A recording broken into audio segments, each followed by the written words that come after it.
جہاں والوں یہ میرا مشورہ ہے، جہاں والوں یہ میرا مشورہ ہے، علی کو مان لینے میں بھلا ہے، جہاں والوں یہ میرا مشورہ ہے۔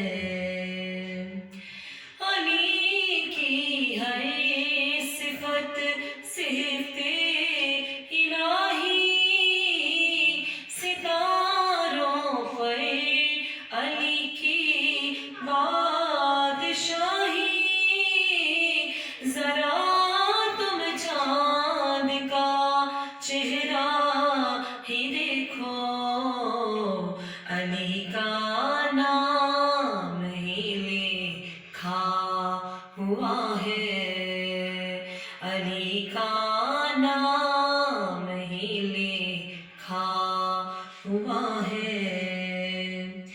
علی کی عظمتیں کیسے سناؤں، میں کوزے میں سمندر کیسے لاؤں، اسی سے جان لو کہ کیا علی ہے، جھکائے سر کھڑی خیرالنساء ہے، علی کو مان لینے میں بھلا ہے، جہاں والوں یہ میرا مشورہ ہے۔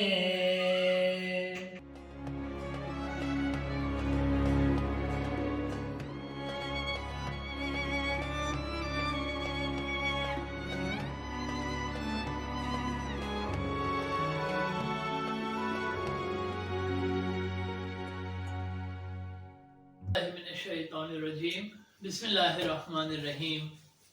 السلام علیکم۔ آپ کا اپنا میزبان رضا بلال پروگرام انوار تقویٰ کے ساتھ حاضر خدمت ہے۔ ناظرین کرام، آج کے ہمارے پروگرام کا موضوع اصحاب رسول صلی اللہ علیہ وآلہ وسلم ہے، اور اسی حوالے سے ہمارے ساتھ موجود ہیں علامہ حسن اسدی صاحب۔ ہم انہیں اپنے پروگرام میں خوش آمدید کہتے ہیں۔ السلام علیکم۔ وعلیکم السلام۔ علامہ صاحب، پہلے تو بہت شکریہ کہ آپ وقتاً فوقتاً ہمارے پروگرام میں شرکت فرما رہے ہیں۔ میں کرن ٹی وی کی طرف سے آپ کا شکر گزار ہوں۔ علامہ صاحب، آج کا ہمارا موضوع اصحاب رسول صلی اللہ علیہ وآلہ وسلم ہے، اس حوالے سے ذرا بیان فرمائیے۔ اعوذ باللہ من الشیطان الرجیم، بسم اللہ الرحمن الرحیم۔ تمام تعریفیں ہیں پروردگار عالم کے لیے، اور درود ہے محمد وعلی محمد کے لیے۔ جی رضا بلال صاحب، آپ کا بھی شکریہ، اور آپ کی ٹیم کا، جنہوں نے مجھے گفتگو کرنے کی دعوت دی اور اس اہم موضوع پر۔ سب سے پہلے میں صحابی کی تعریف بیان کرنا چاہوں گا بسم اللہ۔ کہ صحابی ہوتا کون ہے، صحابی کہتے کسے ہیں۔ صحابی دراصل یا صحابیہ لفظ نکلا ہے صحبت سے، اور جب ہم یہ تو ایک عام معنی، لغوی معنی اس کے ہیں، اور معنوی اعتبار سے اگر دیکھیں تو صحابی یا صحابیہ اس ہستی کو کہا جائے گا جنہوں نے صحبت رسول میں اپنا وقت بسر کیا، اور اس کے بعد بحالت ایمان اس دنیا سے رخصت ہوئے۔ سبحان اللہ۔ اور صحابیوں کی کیا ہی بات ہو کہ جب ہم تذکرہ محمد وآل محمد کرتے ہیں تو ہمیں وہ رسالت کی گرد پروانوں کی طرح نظر آتے ہیں، سبحان اللہ۔ اور رسول اللہ کے اور رسول اللہ کی اولادوں کے وفادار بھی نظر آتے ہیں۔ بے شک بے شک۔ اس لیے چونکہ دیکھیں جو دوست ہوتا ہے وہ ہمیشہ جس کو وہ اپنا دوست کہتا ہے اس سے بھی محبت کرتا ہے اور اس کی آل اولاد سے بھی محبت کرتا ہے. بے شک. یہ عام مثالوں میں ہم اگر اپنی زندگی کے اندر دیکھیں کہ اگر میں آپ کو اپنا دوست کہوں تو یقیناً جب آپ کی اولاد میرے سامنے آئے گی تو میں ان سے بھی اتنی ہی محبت کا اظہار کروں گا سبحان اللہ. اور بلکہ آپ سے زیادہ ان سے محبت کا اظہار کر کے آپ کو یہ یقین دلاؤں گا کہ میں آپ کا دوست ہوں. سبحان اللہ. تو یقیناً رسول اللہ صلی اللہ علیہ وآلہ وسلم کی پاک ہستی کے جو اصحاب تھے، جو دوست تھے، وہ ہمیشہ آل محمد سے محبت بھی کرتے رہے بے شک. اور آل محمد علیہ السلام کے وفادار بھی رہے. بے شک. اور ہم دیکھتے ہیں کہ تاریخ میں بہت سے نام ہمیں ملتے ہیں، جیسے کہ جناب سلمان، جناب ابو ذر، جناب مقداد، جناب حجر بن عدی، اور بھی نام ہیں پوری تاریخ میں کہ جو صحابی رسول رہے. صلی اللہ علیہ وسلم. پھر اسی طرح سے صحابیات کے اندر جب ہم آتے ہیں تو دیکھتے ہیں کہ جناب ام ایمن، جناب فضہ، جی. یہ وہ پاک ہستیاں ہیں اور بھی ہیں کہ جن کے جو مقام ہے صحابیت پہ، صحابیات پر فائز ہوئی اور جنہوں نے حالت ایمان میں اس دنیا کو خیر آباد کہا. ناظرین کرام، گفتگو کا سلسلہ جاری ہے. یہاں پہ لیتے ہیں ایک وقفہ. وقفے کے بعد پھر حاضر ہوتے ہیں. دیکھتے رہیے انوار تقویٰ، جڑے رہیے کرن ٹی وی کے ساتھ.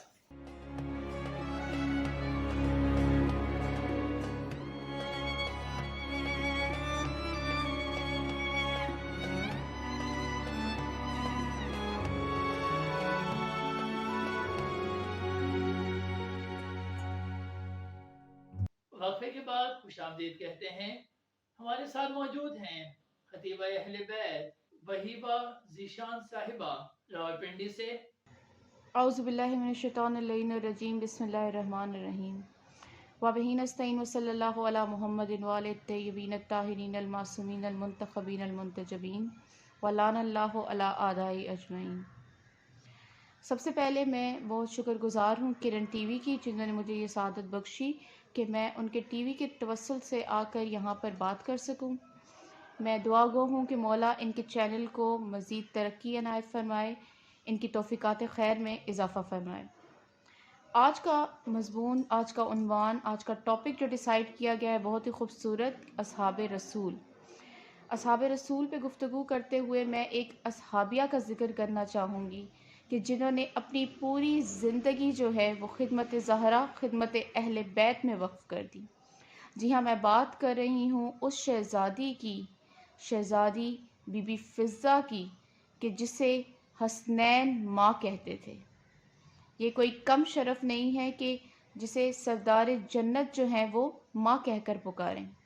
اور ناظرین، جناب فضہ نے اپنی ساری زندگی در اہل بیت سے منسلک کر دی تھی، اور جب رسول خدا نے پوچھا تھا کہ فضہ اپنی خدمت کا صلہ کیا مانگتی ہو، تو شہزادی فضہ نے کہا تھا کہ مجھے اور کچھ نہیں چاہیے، مجھے بس تھوڑی سی مزید زندگی عنایت کر دیجیے. جس پہ رسول خدا نے کہا تھا کہ فضہ، جتنی بھی زندگی میں دے دوں اس کا آخر تو موت ہی ہے. تو کہتی ہیں کہ میں جانتی ہوں کہ موت ہے، لیکن مجھے بس اتنی زندگی چاہیے کہ جب حسین کربلا جائیں تو میں ان کے ساتھ ہوں. کیونکہ میں اکثر دیکھتی ہوں کہ جب سب سو جاتے ہیں تو یہ دونوں بہن بھائی جو ہیں وہ گھر کے صحن میں تشریف لے آتے ہیں، اور وہاں پر حسین ایک نقشہ بناتے ہیں اور کہتے ہیں کہ بہن زینب، یہ میری سرزمین کربلا ہے. تو بی بی کہتی ہیں کہ مولا حسین سے کہ بھیا حسین، کیا اس سرزمین پر میرا کوئی حصہ نہیں ہے؟ تو حسین کہتے ہیں نہیں زینب، تمہیں شام جانا ہے، تمہاری منزل شام ہے. تو میں چاہتی ہوں کہ جب یہ بہن بھائی یہاں سے جائیں تو میں ان کے ساتھ جاؤں. تو ہمیں بی بی زہرا کے جانے کے بعد بی بی نے ماں بن کر ان کو پالا ہے. بی بی فضہ کربلا میں بھی ہمیں ان کے ساتھ نظر آئی ہیں. کربلا کے بعد جب بی بی زینب اور سارے کنبے کو لے کے جایا گیا ہے بازاروں میں، درباروں میں، تب بھی شہزادی فضہ جو ہیں وہ ساتھ ساتھ نظر آئی ہیں. وہ بی بی زینب کا پردہ بن کر سامنے نظر آئی ہیں. تو پتہ چلا کہ بی بی نے ایسی وفاداری نبھائی ہے کہ جو بی بی زہرا کی رحلت کے بعد بھی ہمیں نظر آئی ہے. بی بی زہرا کی شہادت کے بعد بھی بی بی فضہ جو ہیں وہ ہر جگہ پر مولا حسین بی بی زینب کے ساتھ ساتھ نظر آئی ہیں، بلکہ یہی نہیں کہ ان کی شہادت کے بعد بھی، بی بی زینب کی شہادت کے بعد بھی شہزادی فضہ جو ہیں وہ بی بی زینب کے ساتھ شام میں نظر آئی ہیں۔ آپ صبح کے وقت شہزادی زینب کے روضے پر ہوتی تھیں اور جیسے ہی شام ڈھلتی تھی شہزادی سکینہ کے در پہ نظر آتی تھیں۔ تو بی بی نے ایسی وفاداری نبھائی ہے۔ میں اس گفتگو کا جو انجام ہے وہ ایک شعر سے کرنا چاہوں گی۔ ایک لفظ میں موجود ہے فضہ کی کہانی، ایک لفظ میں موجود ہے فضہ کی کہانی، غازی سے سنا ہے کہ وفادار ہے فضہ، غازی سے سنا ہے کہ وفادار ہے فضہ، مٹی کو لگے ہاتھ تو سونا اسے کر دے، مٹی کو لگے ہاتھ تو سونا اسے کر دے، چاندی سے بھی کہیں شفاف ہے فضہ، تو ماں ہے کنیزی میں، کنیزی میں تو ماں ہے، تو ماں ہے کنیزی میں، کنیزی میں تو ماں ہے، اب کون کہے، اب کون کہے کیا تیرا معیار ہے فضہ۔ اس کے بعد میں دعا گو ہوں کہ مولا آپ کے چینل کو مزید ترقی عنایت فرمائے، مولا آپ کی توفیقات خیر میں اضافہ فرمائے اور اسی طریقے سے آپ علم بانٹتے رہیں۔ یہ تھی ہمارے ساتھ وحی باز ذیشان صاحبہ۔ پروردگار عالم آپ کی توفیقات میں اضافہ فرمائے۔ ناظرین کرام یہاں پہ لیتے ہیں وقفہ، وقفے کے بعد پھر حاضر ہوتے ہیں۔ دیکھتے رہیے انوار تقویٰ۔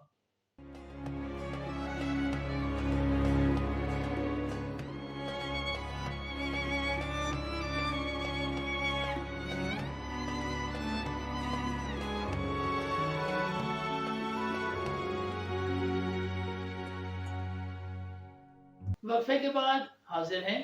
ناظرین کرام ہمارے پروگرام میں موجود ہیں علامہ شکیل اختر صاحب اسلام آباد سے۔ ہم اپنے پروگرام میں انہیں خوش آمدید کہتے ہیں۔ بسم اللہ الرحمن الرحیم۔ السلام علیکم۔ اللہم صلی علی محمد وعلی محمد۔ بہت شکریہ علامہ صاحب، آپ نے ایک بہت اہم موضوع کو اپنے پروگرام میں شامل کیا ہے۔ اصحاب نبی کریم صلی اللہ علیہ وسلم ایک کتنا اہم سبجیکٹ ہے یہ کہ اس پر گفتگو ہوتی رہنا چاہیے اور مسلسل ہوتی رہنا چاہیے۔ دیکھیں تاریخ میں جتنی کتب کے حوالے اور علم رجال والوں نے اور حدیث والوں نے جو اس پہ کام کیا ہے، اس میں صحابی کی جو مختصر ترین تعریف یہ کی گئی ہے کہ صحابی اسے کہتے ہیں جس نے نبی کریم صلی اللہ علیہ وسلم کی زیارت کی ہو، یا بعض جگہ یہ کہ اس نے جس نے ایمان کے ساتھ نبی کریم صلی اللہ علیہ وسلم کے چہرے اقدس کی زیارت کی، اسے صحابی کہتے ہیں۔ کم و بیش 1,20,000 اصحاب با کمال کی فہرست موجود ہے تاریخ میں جو صحابیت کی منزل پہ فائز ہیں۔ اب اس قدر کثیر تعداد میں صحابہ کرام موجود ہو اور پھر ان پر گفتگو نہ ہو تو یہ ایک مشکل سی بات ہوتی ہے۔ عام طور پہ ہوتا یہ ہے کہ ہم بہت ساری گفتگو ایسی ہے جو معروف لوگوں کے حوالے سے کر دیتے ہیں۔ جتنے نامور صحابی اصحاب باکبار ہیں ان سب کا تذکرہ ہو جاتا ہے۔ ضرورت اس بات کی ہے کہ جو 1,20,000 میں وہ اصحاب جن کا تذکرہ نہیں ہوتا ان کا بھی تذکرہ کیا جائے تو بہت معروف صحابہ کرام کا تذکرہ سنتے ہیں۔ میری خواہش ہے کہ آپ کے اس پروگرام میں ان اصحاب با کبار کا تذکرہ کروں جن کا تذکرہ عام طور پہ نہیں ہوتا۔ مثلا جناب سلمان فارسی ہیں، جناب مقداد ہیں، جناب بوذر ہیں، جناب قنبر ہیں، جناب حذیفہ ہیں، مالک ابن نبیرہ ہیں، سعد ابن عبادہ ہیں، سعید اسدی ہیں، ابو عبیدہ ثقفی ہیں۔ ایک طویل فہرست ہے جن کا تذکرہ عام طور پر نہیں کیا جاتا۔ جن صحابہ کرام کا میں نام لے رہا ہوں ان کے تاریخ میں باقاعدہ واقعات اویس قرنی کا پورا واقعہ موجود ہے، جناب مالک بن نویرہ کا پورا واقعہ موجود ہے، جناب عمار یاسر کا پورا تذکرہ موجود ہے، جس سے میں نے کہا مقداد ایک بہت بڑی شخصیت ہے، بوذر کا اپنا ایک پوری تاریخ میں ان کی گنجائش موجود ہے۔ لیکن ان سب کا تذکرہ وقت چاہیے، ہر صحابی کے حوالے سے وقت درکار ہے ان کے بارے میں۔ لیکن آج میں جس ایک خاص صحابی کا تذکرہ کرنا چاہتا ہوں ان کا نام ہے حجر ابن عدی۔ حجر ابن عدی زہد و تقویٰ میں ایسی شخصیت جن کی ثنا خود نبی کریم صلی اللہ علیہ وسلم نے فرمائی تھی. اس کی تاریخ ہے، دیکھیے میں بار بار گزارش کرتا ہوں، تاریخ کا کسی مسلک سے کوئی تعلق نہیں ہوتا، تاریخ میں یہ چیزیں موجود ہیں، تمام مکتوب فکر نے ان حوالوں سے بیان کیا. جب آخری وقت آیا تو حجر ابن عدی کے بارے میں کہا جاتا تھا کہ یہ انتہائی زہد و تقویٰ پرہیزگار شخصیت تھے، اور نماز میں بہت وقت لیتے تھے، بڑی خضوع و خشوع سے نماز پڑھتے تھے. تو انہوں نے کہا کہ قتل ہونے سے پہلے اب تم نے فیصلہ کر لیا تو مجھے 2 رکعت نماز پڑھنے کی اجازت دے دو. انہوں نے اجازت دے دی. تو حجر ابن عدی نے بہت تیزی کے ساتھ نماز ختم کی. تو کسی نے پوچھا حجر ابن عدی آپ تو بہت سکون سے اطمینان سے نماز پڑھتے تھے، آج جلدی کیوں کی؟ تو اس کا جواب ہے جو تاریخ میں محفوظ ہے، کہا کہ میں نہیں چاہتا کہ میرے مخالف یہ سمجھیں کہ میں نماز کو بہانہ بنا کر ان سے زیادہ وقت لے رہا ہوں. میں چاہتا ہوں جلد از جلد میں اس بارگاہ میں پہنچوں جس کی محبت میرے دل میں سمائی ہوئی. اور حجر ابن عدی کو قتل کیا گیا. ایک عجیب تاریخی واقعہ ہے، جب حجر ابن عدی کو قتل کیا گیا تو جو لوگوں نے وہاں دیکھا اور مورخوں نے لکھا کہ بہت زیادہ خون ان کے جسم سے نکلا، ایک عام انسان کے اندر جتنا خون ہوتا ہے. دیکھیے آج کی میڈیکل سائنس بھی بات کرتی ہے، ہمارے اردو محاورے بھی ہیں کہ فلاں کا خون خشک ہو گیا، فلاں کو دیکھ کر ہمارا سیر و خون بڑھ گیا. اس کا مطلب ہے خون کی مقدار بڑھ بھی جاتی ہے اور کم بھی ہو جاتی. تو علماء کرام نے اس کی کنکلوژن نہیں لکھا کہ اتنا جوش تھا، اتنا جذبہ تھا کہ جب انہیں قتل کیا گیا تو خون کی مقدار جو ایک بدن میں جتنا خون تھا اس سے زیادہ اس جوش و جذبے کی وجہ سے یہ علماء کرام نے اس کو تخصیص کے ساتھ لکھا ہے. تو ایسے اصحاب باکبار کا بھی تذکرہ کہ اس کو بلا تخصیص، اس کو کوئی ذاتی یا مذہبی رویے سے نہ دیکھا جائے. ان تمام اصحاب باکبار کا تذکرہ کم سے کم تذکرہ نہ بھی ہو تو ان کے نام لوگوں تک پہنچ جائیں تاکہ ہم فیضیاب ہو سکیں کہ کیسے کیسے رسول کے اصحاب سے جو اسلام ہم تک یہاں پہنچا ہے، دین یہاں تک پہنچا ہے، ان میں کتنے افراد، کن حضرات کی خدمات شامل ہیں. یہ ایک بہت اچھا آپ نے سلسلہ شروع کیا ہے. تو میں نے گزارش کرنی تھی حجر ابن عدی کے حوالے سے. وقت بہت محدود ہے، جب کبھی اور آپ موقع دیں گے تو پھر اور بہت سے ایسے اصحاب باکبار کا تذکرہ بہت ضروری ہے. بہت بہت شکریہ. یہ تھے ہمارے مہمان علامہ شکیل اختر صاحب اسلام آباد سے. پروردگار عالم آپ کی توفیقات میں اضافہ فرمائے. علامہ صاحب، اصحاب رسول صلی اللہ علیہ وآلہ وسلم کے کچھ فضائل بیان فرمائیے. رضا صاحب، یقیناً ان کے فضائل ہی فضائل ہیں اصحاب رسول کے، اس لیے کیونکہ یہ جس سے منسوب ہے وہ خود صاحب فضیلت ہے. سبحان اللہ. تو جب آپ صاحب فضیلت سے جڑ جاتے ہیں اور پھر اپنے آپ کو ان کے راستوں پر ڈال دیتے ہیں، ان کے اطاعت گزار بن جاتے ہیں، تب یقیناً آپ خود صاحب فضیلت ہو جاتے ہیں. سبحان اللہ. بے شک. تو اسی طرح سے ہم دیکھتے ہیں کہ جناب سلمان، اب کیا ہی قوال ہو، اگر تاریخ میں جناب سلمان کے لیے کچھ بھی نہ لکھا ہوتا تو صرف یہ 2 حدیثیں ہی کافی ہیں. پہلی کہ سلمان کو سلمان فارسی نہ کہو بلکہ سلمان محمدی کہو، سبحان اللہ. کیونکہ سلمان ہمارا ہے. سبحان اللہ. یعنی کیا خوبصورت بات ہے. دیکھیں اس زمانے میں جیسا کہ آپ کو پتا ہے کہ نسلی، رنگی اور لسانی طور پہ لوگ بٹے ہوئے تھے، بے شک. اور خصوصاً عرب و فارس کا، عجم کا ایک جو تفاخر تھا ایک دوسرے پہ کرنا وہ رائج تھا. تو جب جناب سلمان تشریف لائے تو ان کو مسلسل لوگ جو تھے وہ سلمان فارسی کہا کرتے، مگر رسول اللہ صلی اللہ علیہ وآلہ وسلم نے یہاں پر ٹوک کر یہ بتایا کہ جو مجھ سے ہو جائے سبحان اللہ تو وہ نہ عرب رہتا ہے نہ عجم جب رہتا ہے. بلکہ وہ صرف محمدی بن جائے. سبحان اللہ. اور یہاں پر یہ بھی ہم دیکھ رہے ہیں کہ کیا کمال ہے جناب سلمان کی مقام و مرتبت ہے ان کا، کہ جناب سلمان کو اپنا کہہ کر رسول اللہ نے بتا دیا کہ دیکھو امت میں اور سلمان میں فرق ہے. بے شک. بے شک. امت یعنی قیامت تک آنے والے وہ لوگ جو لا الہ الا اللہ محمد رسول اللہ کا کلمہ